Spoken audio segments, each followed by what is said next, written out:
Girls give it well, live fast, die. Hi, I'm Eliza. Hey, I'm Elizabeth. We're both master's students at BU, and we bonded over our love for sports and sports culture, and our friends kind of got together and told us we should talk about it and let people know what we think. We have a lot of feelings, so we just thought we'd get together and share them. So today we're going to talk a little bit about the 4 quarterbacks left in contention this year in the hunt for the Super Bowl. So first up is Nick Foles, who was originally the backup quarterback for the Eagles and kind of had to step up to the plate when Carson Wentz had a major knee injury, an LCL and ACL tear. Which, by the way, was just, devastating. Yeah. It sucks to see anybody go down. But the fact that they've kind of kept going and had the success continually, despite the major injury to their star player, has been kind of a standout situation. It got them this far to the NFC Championship, so we like to see that.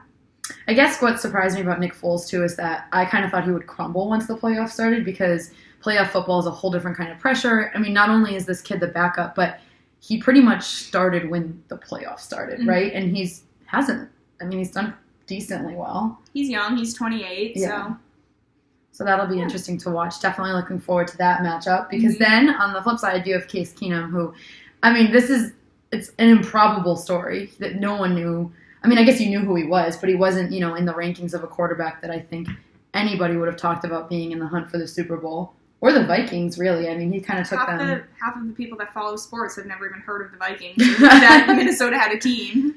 I'm scared of the Vikings, speaking as somebody that's not a Vikings fan that could face them in the Super Bowl, because, first of all, maybe it's just because the Vikings as a mascot is scary, but something about that team just intimidates me. But also, if they made it to the Super Bowl, it would basically be a home game for them. I don't remember the last time we saw that kind of environment in the Super Bowl. I mean, I guess in recent years, I don't remember.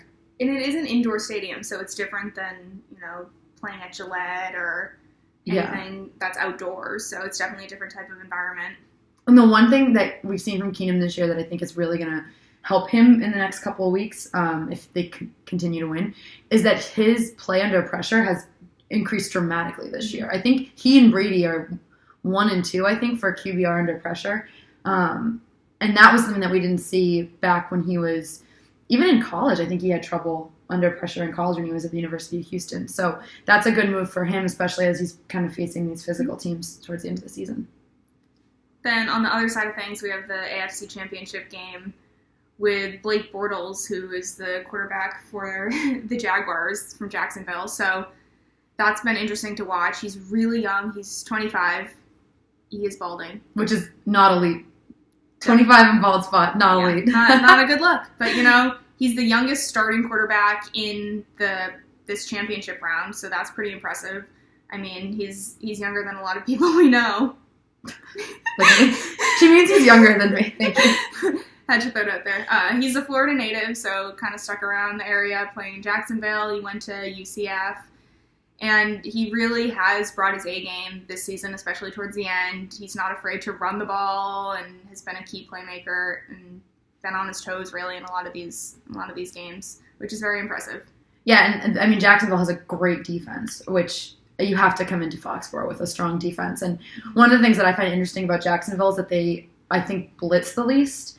And against the Patriots, who like to have quarterbacks hold onto the ball. I mean, we saw how many times they got to Mariota last week. Somebody that doesn't blitz a lot actually is probably going to do better. So that'll be a really cool matchup to watch. He's a real guy's guy. Yeah. I mean, loves Barstool. He's always on there.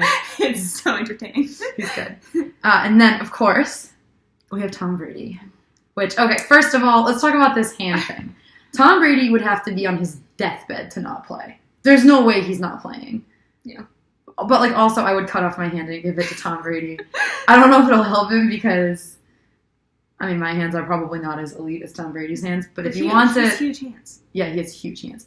So, I saw, I think it was Felger, tweeted or shared today that it's not a break or anything. He, cut his knuckle and got, 3 stitches around his knuckle, and that's why he's in gloves. And I'm kind of, I hope that's it. I would be, Drew Bledsoe said that he would be floored if we didn't see Tom play, and we didn't see Tom play well. And I absolutely agree. And obviously, the other big thing that everyone has been talking about this year is Brady's age, and that he's 40. And I don't know, it's obviously a great accomplishment to have him playing this well at age 40, but I don't necessarily think it's as big of a deal as everyone thinks it is because he's getting better. Mm-hmm. Like, his QBR under pressure definitely increased this year. He's almost at the top of his game. I mean, there are like little moments, little lapses, but you see that in anybody. And what I'm kind of sick of is anytime he throws an interception or, makes a bad pass, it's like immediately it's like, is Tom Brady over? Mm-hmm. Is he done? And I just think that fuels his fire more than anyone thinks. And also that whole ESPN piece, I would be shocked if that wasn't like taped up Yeah. in Tom Brady's locker. He hits it on his way out the door. Yeah, it's like inside his helmet. He like looks down at it and then he takes the field. Little fire under his butt. Yeah. So I don't know. I mean, Brady's percentage chance of making it to the AFC Championship game, isn't it better than like Bortles' chance of like making a pass? Brady has 75% chance and Bortles has 59. So yeah, kind of interesting to see that. But anything can happen. It is the playoffs. I mean, yeah. Think about the Super Bowl last year. Yeah, right. Literally anything can happen. So, and the thing that I don't like is when Patriots fans underestimate teams. Mm-hmm. It's like the Chiefs, the first game of the season this year, made me nervous, and they lost. And now you're seeing all this stuff about how statistically the Patriots have never had an easier path to the Super Bowl, and that just like freaks me out. Maybe it's because I'm, I don't know, superstitious, but I don't like seeing that. And it's also, I think, really cool that Brady, out of all the quarterbacks left, is the only one that's played in the Super Bowl. Yeah. I mean, and the Patriots are the only team in the championship round that has even won a Super Bowl. No one else has done that, so that's kind of cool to have 5 rings versus 0. Yeah. I mean, if I wasn't from Massachusetts, I would absolutely be rooting against the Patriots. And be terrified. Absolutely terrified. Well, yeah. But yeah, I think that I would be like, absolutely not. Let somebody else have a chance. But I'm a Patriots fan, so go Tom. In today's press conference, too, one of the reporters even asked him, how was practice today? What'd you think of it? He responded, it was fun. It was fun, yeah. So we hope he has fun out there on Sunday. I mean, Devin McCourty had the quote of the week when what did he say? Like, I asked him how Tom was looking, and he's like, I've never seen a better looking human. He's the best looking guy out Same. there, yeah. I'm right there with you, Devin. Gotta agree with that one. Yeah. All right, and we're going to close.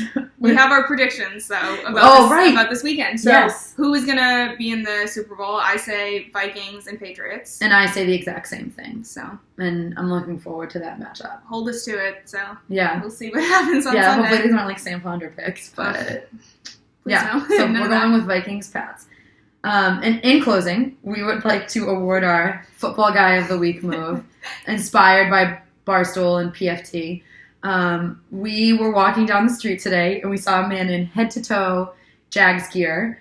He had all like the intense exercise stuff on, sweatshirt, the logos, and shorts. It's 20 degrees out in Boston, mm-hmm. and he is here just for the game, and he is asserting his dominance all over this town by wearing his Jags shorts.